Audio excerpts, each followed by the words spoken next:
दोस्तों कहते हैं कि कुदरत के फैसले बड़े ही सख्त हुआ करते हैं। जब वह इंतकाम लेने पर आता है तो वक्त का फिरौन भी मच्छर से मात खा जाता है। गाजा को बर्बाद करने के लिए अमेरिका ने न जाने कितनी धन दौलत और संपदा खर्च कर दी, हजारों टन बारूद बरसा दिए। लेकिन जब कुदरत इंतकाम लेने पर आई तो सिर्फ एक आग की चिंगारी ने अमेरिका के अरबों खरबों डॉलर के एम्पायर को मिट्टी में मिला दिया। 7 जनवरी 2025 को डोनाल्ड ट्रंप ने धमकी दी कि वो गाजा को जहन्नुम बना देगा, और उसकी धमकी के कुछ ही घंटों बाद अमेरिका के कैलिफोर्निया के जंगलों में ऐसी आग लगी कि जिसने अमेरिका को जिंदा कब्रिस्तान में बदल दिया। गाजा को बर्बाद करने के लिए अमेरिका को बारूद की जरूरत पड़ी होगी, लेकिन कुदरत के कहर ने उसे एक आग से मात दे दी। आज अमेरिका में 1 लाख से ज्यादा इमारतें और 300 एकड़ का इलाका जलकर राख बन चुका है। वो अमेरिका जिसे अपने सुपर पावर होने पर गुरूर था, वह अमेरिका जिसे अपने खुदा होने पर नाज था, आज भड़कते हुए चंद शोलों के आगे बेबस दिखाई दे रहा है। गाजा को जहन्नुम बनाने की बात करने वाले आज खुद जहन्नुम का एहसास कर रहे हैं। अमेरिका में लगी आग की शुरुआत कैलिफोर्निया के जंगलों से हुई और धीरे धीरे उसने Los Angeles, Hollywood hills, Malibu बीच जैसे इलाकों को अपनी चपेट में ले लिया। वो महल जहां आयश और निशात की महफिलें थीं, वहां अब वहशत रक्स कर रही है। वह शहर जिसकी तहजीब के कसीदे पढ़े जाते थे, आज उनके मरसिए लिखे जा रहे हैं। अमेरिका के लोगों पर मौत का खौफ इस कदर तारी है कि बीसियों लाख की आबादी अपना घर बार छोड़कर भाग चुकी है।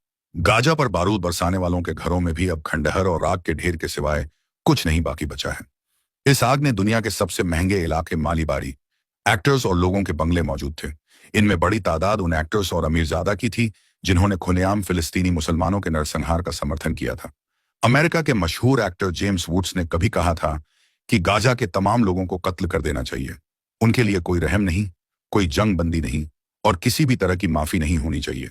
आज वही जेम्स वुड्स पैसिफिक पुलिस देश में बने अपने अरबों डॉलर के घर को जलते हुए देखकर दहाड़े मारकर रो रहा है। आग के शोलों ने ना हॉलीवुड को बख्शा और ना ही किसी चर्च और कलीसाई वुड का वह ऐतिहासिक बैनर जिसे देखकर अमेरिका खुश फहमी में मुब्तला रहता था। उसका वजूद मिट चुका है। Warner brothers, universal pictures, Paramount pictures जैसे स्टूडियोज भी अब मिट्टी का ढेर बन चुके हैं। गाजा की बर्बादी का ख्वाब देखने वाले खुद अपनी तबाही का मंजर देख रहे हैं। सालों पहले दुबई ने वॉल्ट डिज्नी से कहा था कि वह अपने स्टूडियो को दुबई ले आए, लेकिन वॉल्ट डिज्नी ने उसके एफ को ठुकरा दिया था। आज वॉल्ट डिज्नी को अपने उस फैसले पर अफसोस हो रहा होगा, क्योंकि उसका स्टूडियो अब दुनिया के नक्शे से गायब हो चुका है। वो हॉलीवुड हिल्स जहां हर साल ऑस्कर अवार्ड आयोजित किया जाता था, वहां अब कोई चीज बाकी है तो वह है मौत। गाजा को जहन्नुम बनाने का ख्वाब देखने वाले अपनी जिंदा आंखों से जहन्नम देख रहे हैं। अमेरिका का शहर लॉस एंजलिस अब लॉस्ट एंजलिस बन चुका है। लोग अक्सर पूछते हैं कि कयामत कैसे आएगी। यह आग की उठती लपट और जमी दोज होती इमारतें उसी का एक छोटा सा नमूना है।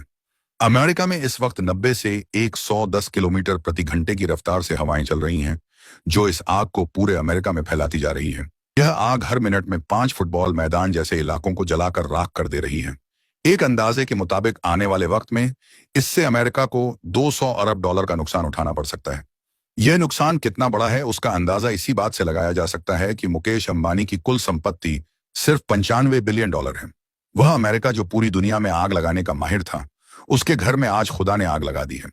अमेरिका की बगावत और शरक का यह आलम है कि उसने इस आग से इबरत लेने के बजाय इस आग का नाम रखा है सांतानास, यानी शैतानी आग।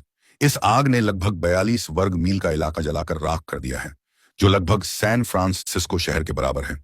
चांद से लेकर मंगल ग्रह पर बस्तियां बसाने की बात करने वाले अमेरिका की यह औकात है कि वह अपने देश में लगी आग को बुझाने में नाकाम है। अमेरिका की तारीख जुल्म और खून से भरी पड़ी है। यह वह देश है जिसने फिलिस्तीन, इराक, ईरान, सीरिया और अफगानिस्तान सहित न जाने कितने देशों को तबाह और बर्बाद कर दिया। यहां तक कि उसने अपनी धरती पर बसने वाले मूल निवासियों, रेड इंडियंस को जिंदा जलाकर मार दिया। यही वजह है कि कुछ वक्त वक्त पर अमेरिका से उसके जुल्म सितम का हिसाब लेती रहती है। अमेरिका की इस आग में गाजा के उन लाखों मजलूम की आह शामिल हैं जिन्हें बारूद के ढेरों और इमारतों के मलबों में मार दिया गया। शराब हाथ में लेकर गाजा की तबाही का मंजर देखने वाले आज खुद के जले हुए घरों का मातम मना रहे हैं। कोई कह दे उनसे जाकर कि कुदरत के इंतकाम ऐसे ही होते हैं। इस दुनिया में सुपर पावर बस एक ही है और वो है अल्लाह। यह वक्त हर फिर के जवाल का है। वैसे अमेरिका में लगी इस आग के बारे में आपके क्या विचार हैं? नीचे कमेंट में जरूर बताएं। अगर आप इसे खुदा का कहर मानते हैं तो इस वीडियो को लाइक और शेयर जरूर करें, और साथ ही चैनल को सब्सक्राइब कर बेल आइकन को जरूर दबाएं ताकि आने वाले हर नई वीडियो का नोटिफिकेशन आपको सबसे पहले मिल सके।